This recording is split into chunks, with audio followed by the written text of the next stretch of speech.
Buenos días a todos y a todas. Eh, Hoy vamos a hablar un poco de la programación modular y concretamente de la programación modular en PLSQL, ¿vale? Bueno, empezamos por definir de alguna manera lo que es la programación modular. Hasta ahora vosotros habéis hecho programas muy pequeños, porque sois programadores que estáis empezando, pero realmente cuando uno empieza a hacer programas de cierta envergadura, se da cuenta de que es fundamental para su mantenimiento, es decir, para poder corregir los errores que haya en el código o para poder añadir funcionalidades nuevas a un programa, que haga más cosas, que haga cosas que no hacía, pues es necesario y es indispensable eh, tener trozos de código que no sean demasiado grandes. Porque cuanto más grande es un trozo de código, más difícil es entenderlo y más difícil es entender las consecuencias que va a tener un cambio en ese código. Entonces, para eso se usa la programación modular. La programación modular no es otra cosa que dividir un problema en varios trozos más pequeños, de forma que haya un trozo de código, una función, un procedimiento, que resuelva cada trozo del problema. ¿Qué tamaño deben tener estos trozos? Bueno, pues el tamaño podríamos ser un poco flexibles, pero con vosotros no lo voy a hacer. Y el tamaño máximo de un trozo de código que escribáis debe ser de 12 líneas, ¿vale? Os aseguro que en 12 líneas de código uno puede escribir todo lo que hace falta escribir para cualquier programa, salvo excepciones rarísimas, ¿vale?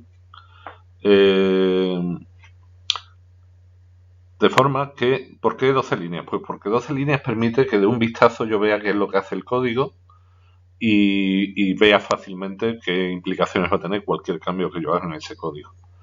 Yo sé que José Domingo no es tan estricto en esto como yo lo voy a hacer porque me parece que es un ejercicio muy importante el saber mantener el código lo más simple posible siempre. Y es muy valorado por las empresas también, tanto cuando hablamos de script de administración como cuando hablamos de código de otro tipo de aplicaciones. El mantener el código simple y en trozos cortos es fundamental. ¿Y qué herramienta vamos a tener para mantener los trozos de código cortos? Pues la programación modular, ¿vale? La programación modular consiste simplemente en dividir una tarea muy grande en trozos más pequeños. Es como si yo tengo que hacer un trabajo muy grande y llamo a unos amigos para que me ayuden y cada uno hace una parte, ¿vale? Lo ideal es que cada trozo de código haga una sola cosa y que cada cosa diferente se haga en un trozo de código diferente, ¿vale? Bien, eso implica, por fuerza, que los trozos de código puedan comunicarse entre ellos, puedan mandarse información de uno a otro, tanto de ida como de vuelta. Y para eso vamos a usar los parámetros. Un parámetro puede ser de entrada, es decir, llega a un trozo de código con un valor y se utiliza en ese trozo de código, pero no se modifica. Puede ser de entrada-salida, es decir, llega al trozo de código con un valor y en ese trozo de código se modifica para que el programa que llamó ese trozo de código sea consciente de esa modificación, digamos. O bien incluso pueden ser parámetros de solo salida. No son muy habituales, pero yo puedo mandar un parámetro vacío a un trozo de código y que ese trozo de código lo rellene, ¿vale? Bueno, uno de los problemas que soléis tener todos para usar la programación modular correctamente es el tema del paso de información entre los trozos de código. Es decir, el saber usar bien los parámetros, ¿vale? Hay dos cosas que os resultan muy complicadas. Una es dividir el programa completo en los trozos adecuados. Eso es difícil y requiere experiencia. Y vosotros, evidentemente, todavía no la tenéis. Y otra es perderle el miedo. Perderle el miedo a usar parámetros. Vosotros normalmente me decís, es que yo si hago el código todo del tirón, sé que me va a funcionar. Pero si lo divido en trozos y esos trozos tienen que ir pasando esa información de uno a otro, ahí ya me lío. Bueno, pues esto es como si me decís, yo sé conducir, pero si voy siempre en primera. Si voy siempre en primera, conduzco estupendamente. pero ya cuando tengo que cambiar de marcha me lío.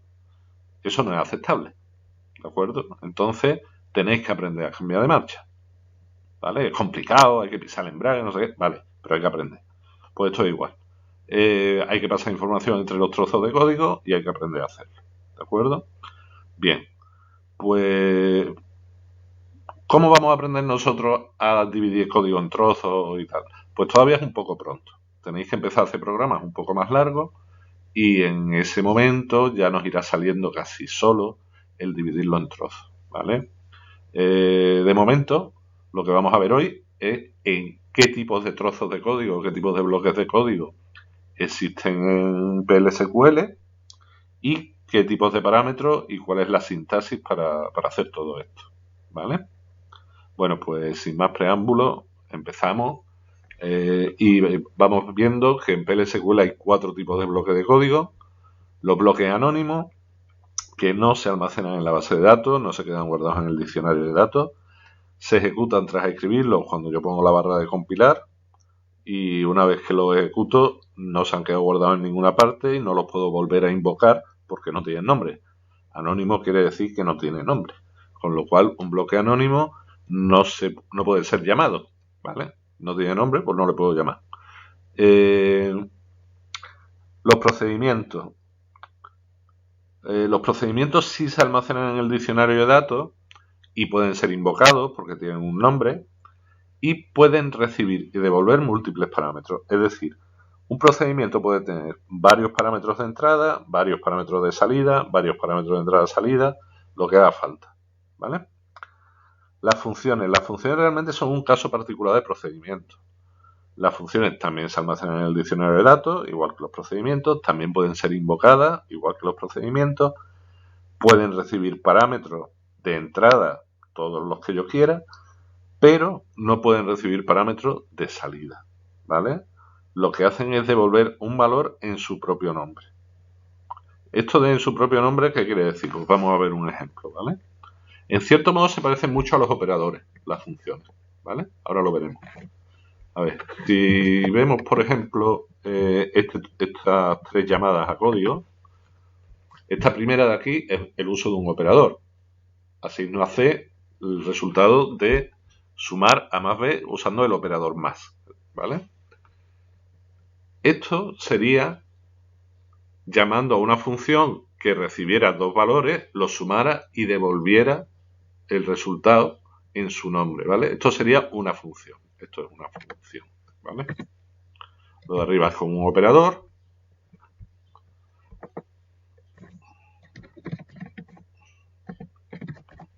Lo segundo es una función, devuelve un valor, pero lo devuelve en su nombre realmente, es decir, cuando yo evalúo la expresión suma a B, eso, al llamar a esa función, devuelve un resultado en el propio nombre y se puede asignar a una variable.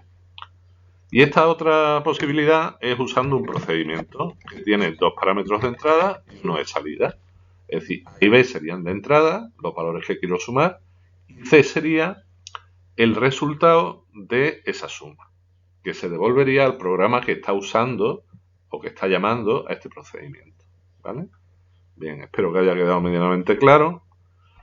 ¿Qué otros tipos de código tenemos? Pues tenemos los triggers, que como os comentaré próximamente, se verán el año que viene, ¿vale? También se almacenan en el diccionario de datos y la diferencia con los procedimientos con los procedimientos y las funciones es que no pueden ser invocados, yo no puedo llamar a un trigger, sino que se ejecuta automáticamente cuando pasa algo en la base de datos. Normalmente cuando se inserta un valor, cuando se borra, ¿vale? Cuando se insertan o se borran datos. Bien, seguimos. ¿Cuál es la sintaxis para crear un procedimiento? Bueno, esto ya lo habéis usado porque habéis hecho algunos problemas del boletín. Create or replace procedure. Nombre del esquema donde queremos crear el procedimiento, si no lo vamos a crear en el nuestro, es decir, si lo vamos a crear para otro usuario. Eso de momento vosotros este año no creo que lo veáis.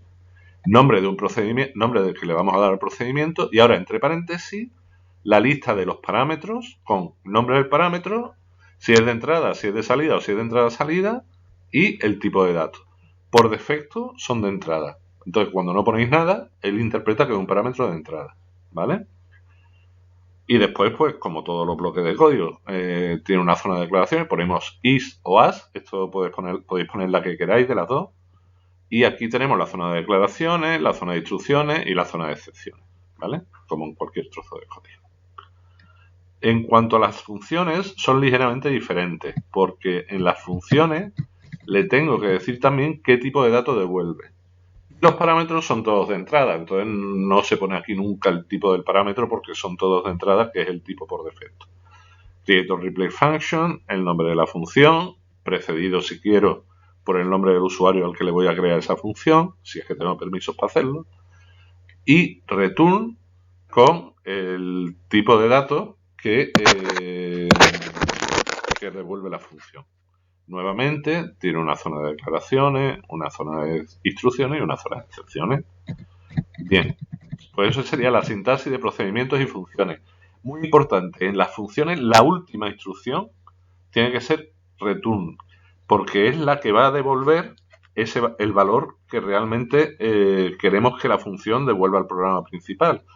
Y una vez que se ejecuta esa instrucción en return o return, ya no se va a ejecutar ninguna más. Con lo cual, en el momento que pongo return, ya lo que hay abajo no se ejecuta. Con lo cual, debe ser la última instrucción.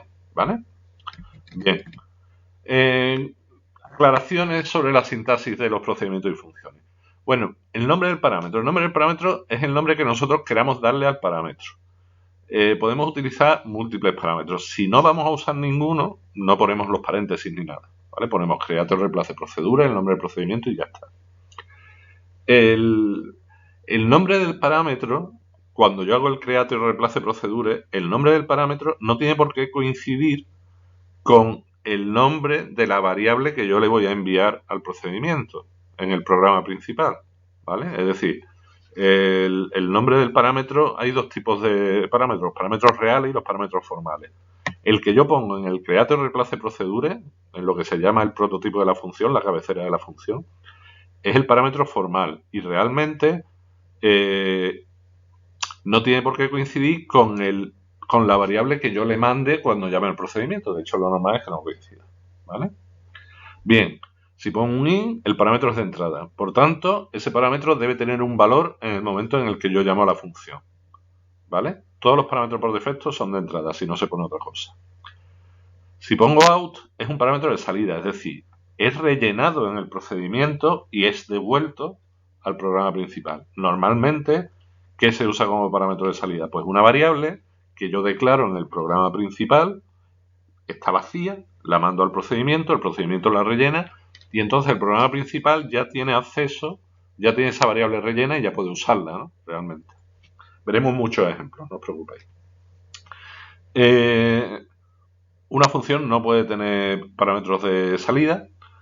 Y bueno, in-out son parámetros de entrada y salida. Es decir, parámetros que entran con un valor, se modifican y salen con un valor diferente. ¿De acuerdo? Y finalmente vamos a ver algún ejemplo de procedimiento y comentamos lo que hemos estado diciendo, ¿no? Aquí tenemos un procedimiento que se llama procedimiento 1, será llamado desde otro programa, evidentemente, o desde SQL Plus. Y tenemos un parámetro de entrada que es A, que es un número, y un parámetro de salida que se llama B y que es, perdón, de salida no, de entrada-salida, que es otro número que se llama B. Es importante que nombremos a los parámetros empezando por una P subrayado, ¿vale? En este ejemplo no lo he hecho, pero es lo habitual. Y lo veréis en mi repositorio de GitHub siempre, ¿no? Y las variables que las empecemos con una V siempre, también. Bien. Este trozo de código, pues nada, le un par de cosas, las guarda en las dos variables y ve que venía vacía, pues es rellenada con esto y es devuelta al programa principal. No le busquéis mucho sentido al código porque es solamente un ejemplo para que veáis la sintaxis del procedimiento, ¿vale? Y en el GitHub hay ejemplos mucho más claros. Y esto es un bloque anónimo que se usa muchas veces para probar procedimientos sin necesidad de tener hecho todavía el programa principal. A ver cómo explico esto. Hay gente que al programar empieza haciendo el programa principal, ve en qué parte se divide y ve qué llamadas a otros procedimientos tiene que hacer. Y después escribe el código de esos procedimientos más pequeños. Y hay otra gente que lo hace al revés, que va haciendo los procedimientos pequeñitos, los va probando, y una vez que ya sabe que funciona, monta el procedimiento grande, ¿vale? Las dos metodologías son igualmente válidas. Una se llama top-down y otra se llama bottom-up. Una va de arriba abajo y otra de abajo arriba. Yo normalmente uso la metodología top-down, es decir, primero hago el programa principal, veo realmente en qué parte se divide y luego hago cada una de las partes pequeñas. Pero se puede hacer al revés igualmente. Hay gente que lo piensa mejor al revés. En ese caso tienes que ir probando cada uno de los procedimientos sin tener hecho todavía el programa principal. Y para eso se usan bloques anónimos como este, ¿no? No tiene nombre, sino que simplemente lo que hago es llamar al procedimiento para comprobar si lo que devuelve es lo que debería devolver y ya está, ¿vale? Bueno, pues con esto damos por terminado esta primera clase de introducción a la programación modular. Veremos más sobre esto cuando empecemos a hacer programas grandes. Empezaremos a ver cómo dividirlos en partes. Tened siempre en mente que a mí no me vaya a poder entregar un trozo de código de más de 12 líneas, ¿vale? Con lo cual tenéis que aprender por fuerza a dividir el código en trozos más pequeños, ¿vale? Bueno, pues espero que estéis bien y con esto se acaba la clase de hoy.